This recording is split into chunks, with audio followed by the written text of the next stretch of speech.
the four walls of our libraries.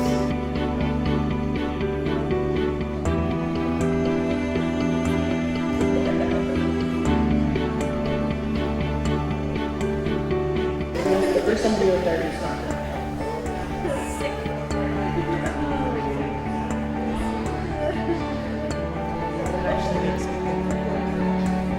The rule of thumb that I always use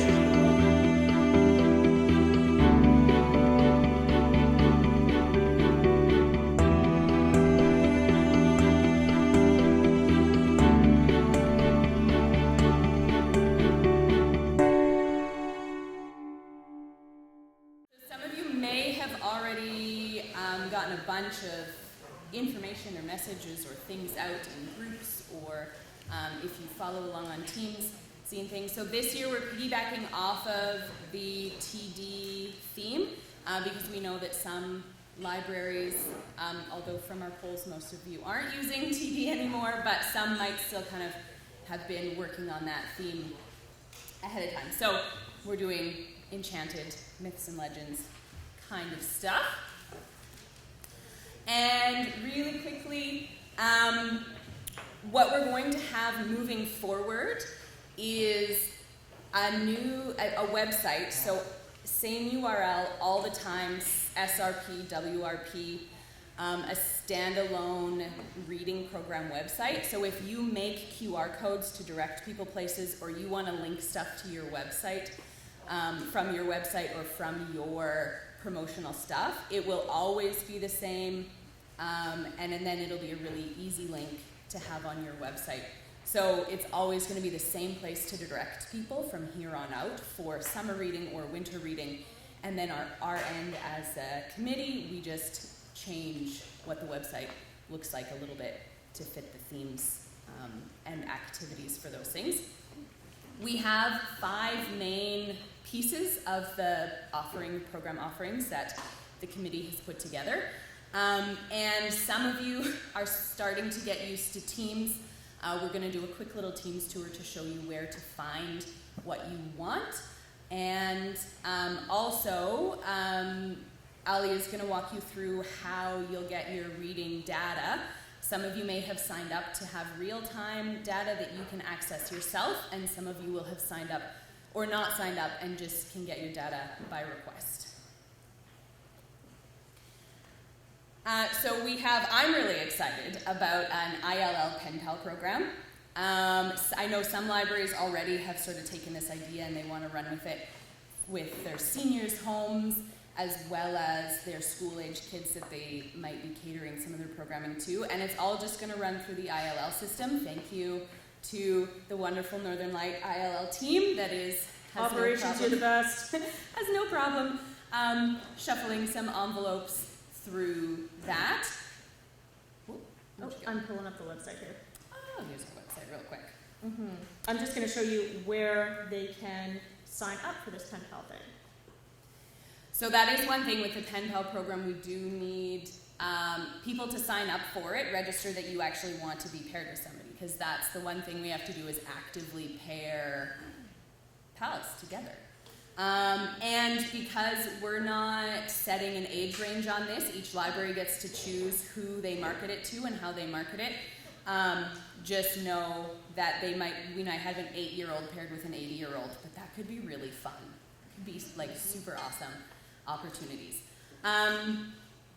We have reading logs and online submission forms, and then something we're doing also because some kids people aren't maybe as readerly, and they feel like they're not going to have the same chance to win the prize. We have what we're calling program codes, and just in the online submission form, we have a list that'll be in Teams of themed words like Cerberus and Hercules and stuff like that. When you do a program, you just hand those out to your participants and say, hey, log this, and it'll get you another ballot into the Northern Light Grand Prize draw. And those should be tracked on the online log too, so then if you're doing your own prize draw, then you can also, if you choose, incorporate those into your in-house prize draw ballots and stuff too. You just gotta let me know if you're interested in that one, because I have to hook it up. Some of you may have seen the snow creation contest we ran with the winter reading program. We're doing the same idea but with sand for the summer, and because some people go to the beach a lot or have a lake property, or they play at the playground every day in the summer, or they have their own backyard sandbox or kinetic sand in their house. So make a creation, and we don't want the photos to be submitted by your patrons directly to the committee. We want them to send them to you, to your library, because they have that relationship with you, and it's all about fostering your community's relationship with you. So get them to send you their photos, and then you guys send them on to Alliah. That way too, you know if you have submissions from your community, what they are, and you have a copy of the picture so you can also put it out in your promotions. Hey, vote for this beautiful sand creation from our town. I want you guys to be able to celebrate with them. I don't know them well enough to do that. Yeah. And then there's on the website, there's some fun printables, coloring, like full page coloring books and some coloring pages and things like that, that if people are poking around on the website, they can Oh, it's mad at me again. There we see. go. All right. Let's Which see if we can is go. an It's on act. the home page, I believe. There we go. Down at the bottom. Yes. So if you go to the bottom here, there's So- enter a program code, activities. So the activities and contests, that's what's going to be the Your pen sound pals, art. your sand art, coloring pages, and then just if parents are like, what is this? Just tells you a little bit about what a summer reading program is. So this will be basically the same winter reading program, summer reading program. Like we said, we'll just swap out, you know, maybe we aren't doing a pen pal program, maybe we're doing a sandwich making contest or something like that. So that information will change, but the URL will always be the same. The other thing that we actually did not have in the presentation, but I think is really important, is if you, for whatever reason, are unable to access Teams, there will be some downloadable stuff on this library staff link at the footer here. So if you're like, I it's can't mad now navigate, because it's not up, but it's all downloadable exactly like this. so if you're like, I have can't it private navigate until Teams, we released yeah. it. And I really need this poster to print off, or I'm out of reading logs and I need to print off more, but Teams just isn't happy with me today. They'll be there. That's also, if you haven't been having the time to train your staff on Teams or haven't gotten your staff on Teams yet, it's a really good one for programmers and stuff. Okay. So, How many of you are familiar with the January, the Family Literacy Day Read for 15 contest? Maybe a little bit, some of you. Some of you have done it, some of you have heard about it and not done it. What we thought of as a reading program committee is we really liked that idea of having the friendly competition between communities. And so what we're doing for the 8 Fridays in July and August, and this is great to say to market to those people that really don't want to keep a regular reading log, but they want to kind of participate some way. And those that are also doing the reading logs, they can also do Friday 15. So every Friday, if you read for a minimum of 15 minutes, there is a space to put in just how many hours or minutes you read on that Friday. But every Friday, you just go in and say, hey, I read. Or, you know what, we read at bedtime as a family of 5, put all 5 bodies in there. We're doing body counts and minute counts for friendly community competition. And there's a graph on the website. So as soon as they put that information in, they'll see the graph change for their community. Hey, we bumped that up because we read for half an hour at bedtime. It's at the top. I took the data out, but here is where they would be. And there will be as soon as somebody from your library submits something, there will be a column here. So it'll say Gibbons, and there's per capita calculation, and then there's also just a total time calculation. So Gibbons, 100 minutes, and Redwater, 30 minutes, and they'll see that change in real time. So Yep. that's fun. We have two kind of, the per capita one is to make it a little more fair for our smaller communities who might not get as many solid minutes in, but they have a lot of people participating per community. And this is just, we don't have prizes or things like this. You'll just get kudos for being the library with the most. Yes, there is a draw for the patrons, just we're not giving anything to the libraries. Patrons there is, so if they participate every Friday that they log, that's a ballot into a draw. So they have the chance to get 8 ballots into the prize draw. And our hope is that we're gonna buy one of those Alberta boxes that has like snack foods and things from Alberta businesses, something that Sobeys has made. And we thought, what a great way just to promote different Alberta food things. And then everybody can do something with food, give it away or eat it themselves. Okay, pen pal program. This can be a super easy passive program if you're a smaller library, you want to do something but you just don't have the capacity to run programs. At minimum, you get people to sign up and then they just come and go and drop off and pick up letters. You make calls for book holds being available, you just make a quick call for a letter hold being available, or they know what day your van comes and they come and check the next day or later in the day. And if you wanted like value add, you could have a couple of letter writing days or just a letter writing station where you have some fun pens and paper and stickers and things and they can sit down and write letters.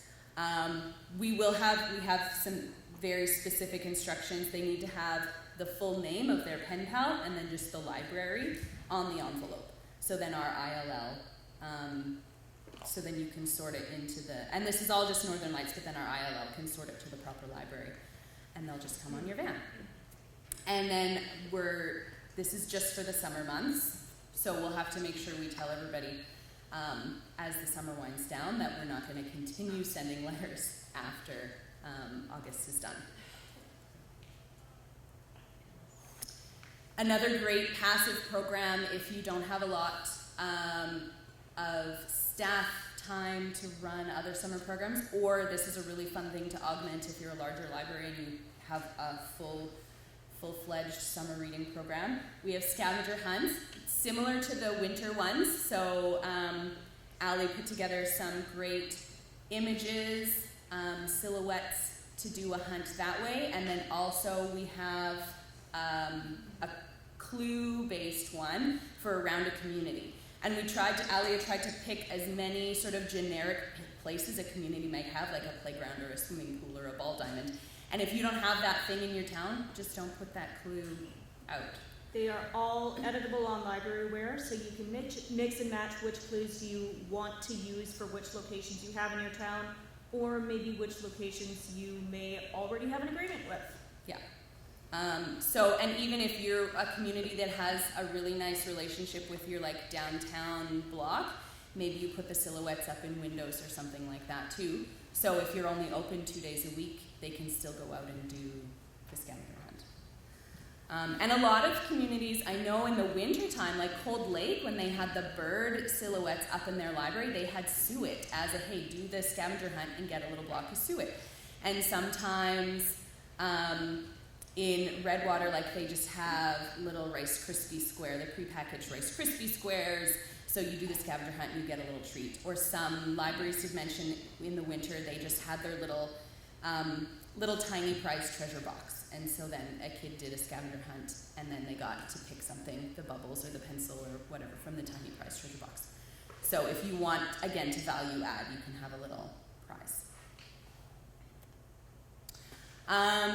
We did mention mostly everything with the sand art contest, so you'll just need to have an email address that they can send their photos to, or if you manage your social media messaging, they can probably submit that way too. And then you have to make sure that Alliah gets that photo from you. I have to put it up after the fact. Yes, because they then have to be able to vote on them. Yeah. So they'll go up, they can submit for the whole month of July, and then we have a short, not quite 2 weeks, just shy of 2 week voting time frame. We found with the winter, the full month voting time frame, it kind of got lost. So, and we also needed time. We had a few like last minute submissions the day before all the pictures needed to be up for voting. So we gave ourselves some wiggle room to make sure all the pictures go up on the website. And then also what's great is if you're pushing, hey, vote on this, and then there's, after that prize is given, then you have that little bit of, oh right, the summer reading program, I need to get my reading logs in. So there's that kind of 10 days to the end of reading logs getting in, and people, late August, sometimes they forget, and so this is a great way to rejuvenate that, oh yeah, don't forget about your reading logs. And the prizes, we have a sand castle kit. So we have a number of different reading logs. There is the online form to submit, so somebody doesn't have to pick up a paper log. We have our younger, so we have 3 age groups, 0 to 9, 10 to 16, and then 17 plus. And the game board one is meant to work with, so every space is a time unit. There's 15 minutes and there's 30 minutes for the different age categories. And then if they bring them in to get checked off, you can put a sticker, there's spots on the numbers on the game board or the book fill in the blank, just stickers to say, yeah, you did this, and a little check mark to be like, this was logged online or hasn't been logged online. Ideally, everybody puts it online to make our lives easier. We will have also just your plain time and date, because some people just like to write down the date and how much time. And then the data, and a really quick. So yeah, really, really fast Teams tour.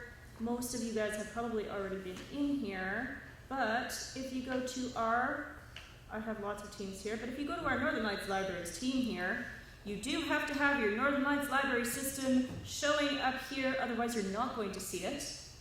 If you go to your Northern Lights Libraries team here, under Library Programs, it's going to take a little bit to load. Anyway, it's under Files.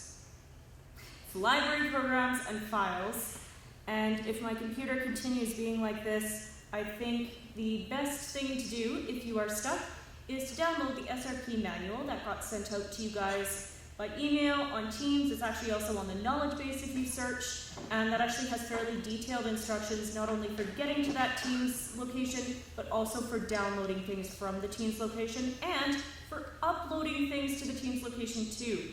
Because if you have any amazing bright ideas for program plans, activities, anything like that, I really, really want them to be shared with everybody else. And so there is actually a place on that Teams file set. There is a folder for you guys to upload your program plans and activities, and I would really love it if you would help me out and help fill it up. I can do as many program plans as you want, but it's always going to be better when it's tried and tested. Yeah, you're, great, hey, this is easy to do, just throw it in there and somebody else will love it. All right, so now accessing your data.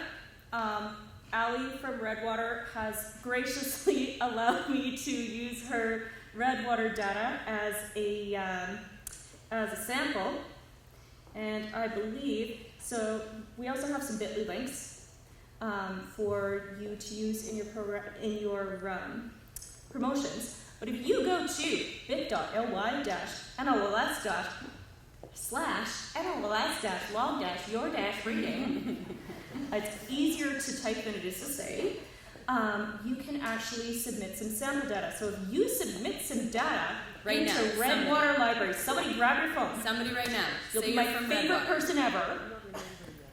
You can make up a name. Yeah, make up a name. And let's Johnny see here. Reed Good. Yeah, Johnny Reed Good. It will show up. We have it's about a 2-minute, 3-minute turnover to get everything in there. But this is what your chart is going to look like if you signed up for data. So you can see we were having a ton of fun.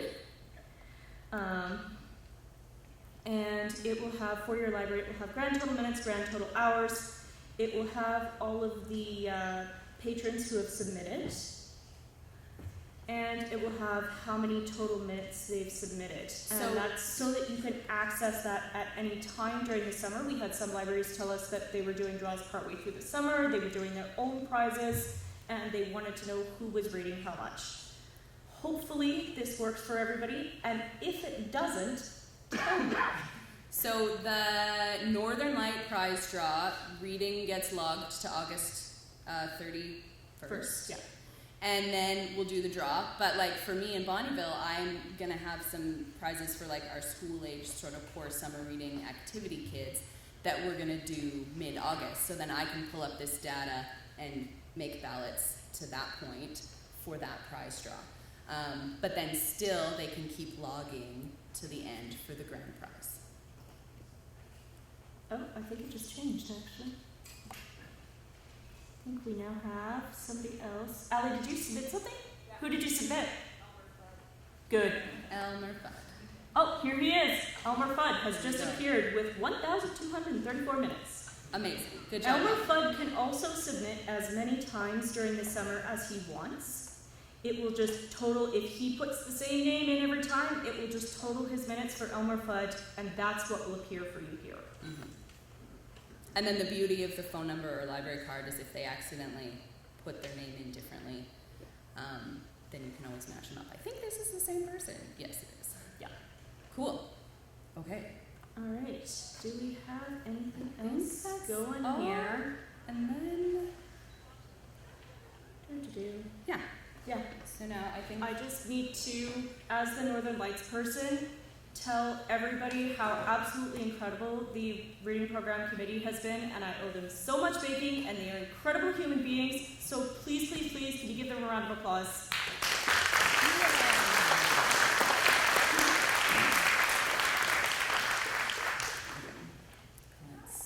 It should be right, I think.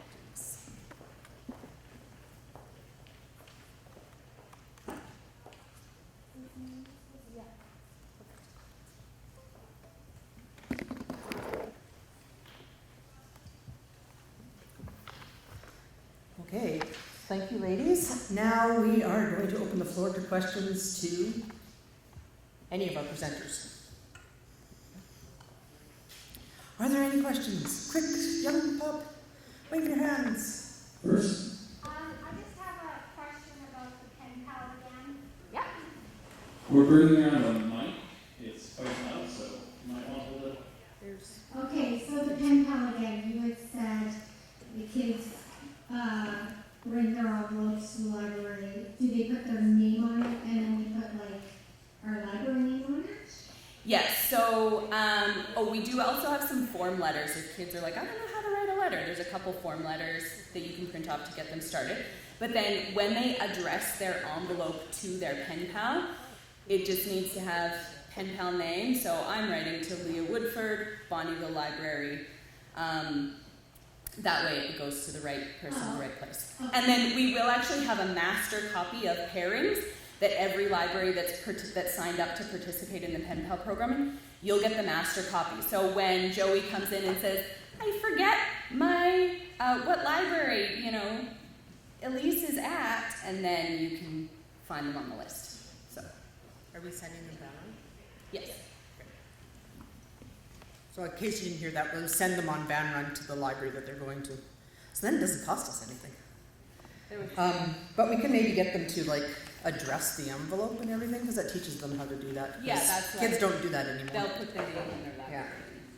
Yeah. Jody. What's the deadline for the reading, the minutes to be turned in? You said they can read until the end of August, but what is the deadline for it?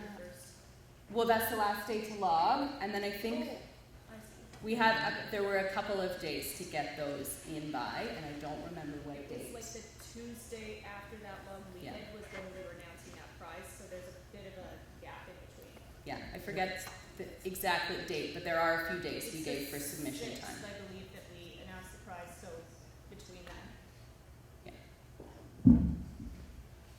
This question's for Maureen.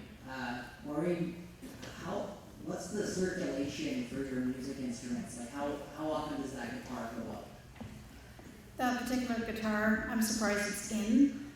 I will say half our musical instruments are out right now. We don't have any violins on the shelf. We have one ukulele in. The banjo actually was the most popular instrument. I think it's only been on the shelf for maybe a period of 2 weeks since we started that collection, and that would have been 2 years ago.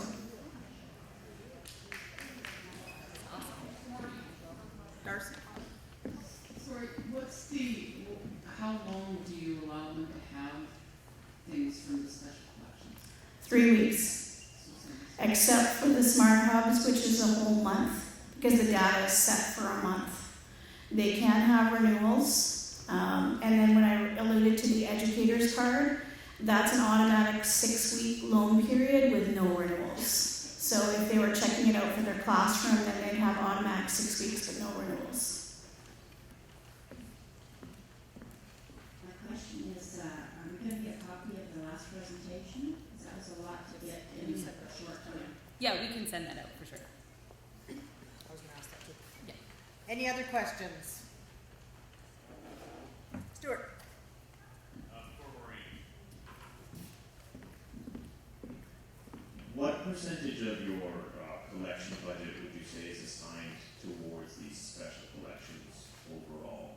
If you had to put a dollar value on that, If I had to put a dollar amount on it after we've established the collections, I'd say a good $3,000 a year. And that's for replacement, either piece replacement or replacing the whole unit, so about that. But some of the collections we've just added, so we'll see that number might increase. The more you add collections, the more you have to consider how much money do I have to set aside. But I will say that I'm a very supportive board, so I have a separate budget outside of the book allotment of $13,000 to spend annually, yeah, for collections. Anybody else? Okay, seeing none. These ladies are here all day, so, oh, there is, sorry. Speaking about storage for these types of things, do you have any innovative ideas for, say, like 50 Cape Cans? Our library doesn't really have space for bikes or things like this. Do you have any innovative ideas for storage?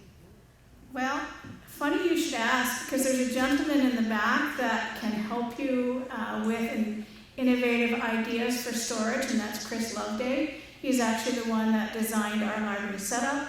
For our cake pans, we actually have most of our cake pans on display. It's actually a regular bookshelf with the bars, and we put the cake pans in bags. So we don't, some libraries will put them in drawers, and Chris would be familiar with that as well. Some libraries have rolling carts, so it just depends on what your library space is like as to what you're going to do and how you're going to house the collection. For the musical instruments, the bigger ones, I actually have them on the floor. So there is a video that's going to be playing during the coffee break, so you'll actually see some of the spaces where I have the items. Our outdoor items are on a bookshelf. Our musical instruments, there's a locked art cabinet that we have our smaller ones in, and our bigger ones are actually on display along the wall. And then we have those stanchions that you see like when you're at a concert and they don't want you to go into certain areas.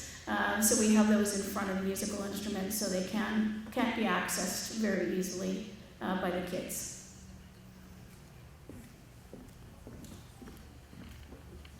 Sorry, it's our reading program. So for the pen pal piece, will people be informed kind of a little bit about who they're pen paling with? So if it's that 80-year-old and like, hey, this is an 8-year-old in Redwater that you're talking to, is Yeah, what we have on the registration form, and if you're working with, say, a lodge to sign people up or you have seniors coming in, this would just be a piece that you could share to them. It does say, like, this is open to everybody. You might be paired with somebody who is, like, from a wildly different age category than you. And then, yeah, kind of that first letter would be your introduction. I think it would be great for town and municipal councilors to join in on Yeah, that's a great idea. Anybody got some ins? Talk to your counselors.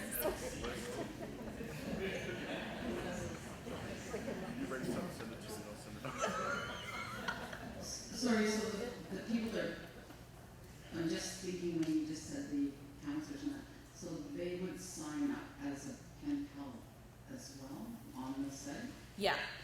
Yeah, so if a person wants to be paired with a pen pal for the summer, if they want to participate in the pen pal program, they need to register so that we can make sure that everybody gets paired up with somebody.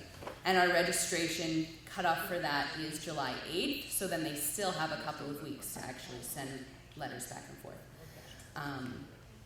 And that registration is open now, like that's available for you guys to share now.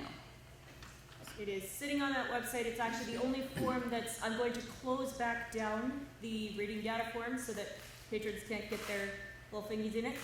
And that will be the only form on the website that's open until actual summer readings program starts.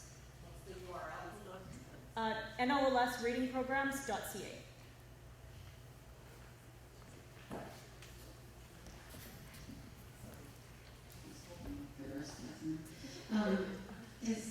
Is there going to be data kept as to how many, if they're actually interacting?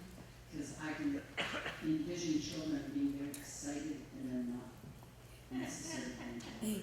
Yeah, so that would be up to you as a library, knowing sort of who signed up for it and sort of reminding them to get their letters in. And so we have posters and things you can put out to remind people, or you'll get your list of everybody that's participating. So if you see that they have, if they maybe have books on hold, you can tuck, we have bookmarks, pen pal bookmarks, you could tuck one in there just as a reminder. Write your letters. And this is fun too, you could make a little mailbox by your circ desk or something, so people will see it as they come through the library. Oh yeah, write my letters. Yeah, there is a commitment in that registration form. It's like, I'm going to write my name to commit that I say that I've committed to writing 2 letters this summer, but we all know how that goes, so yeah. We're trying it out. We'll see how it goes. So is this just through one library, like each library has their own pen pals, or is this across the entire NLLS? Yes, full NLLS system-wide. So you might be partnered with somebody in St. Paul or Lac-La-Biche, and you're in Redwater or Bonnyville. just yell. Can people make requests, or do you want it to just be random? Just random. I don't think there's room to put requests. Yeah. Like, that's a very good question. I think I would probably go insane trying to match the request. If they want to write letters to their cousin or their grandma or their friend that's in a different town, then just encourage them to do that on their own.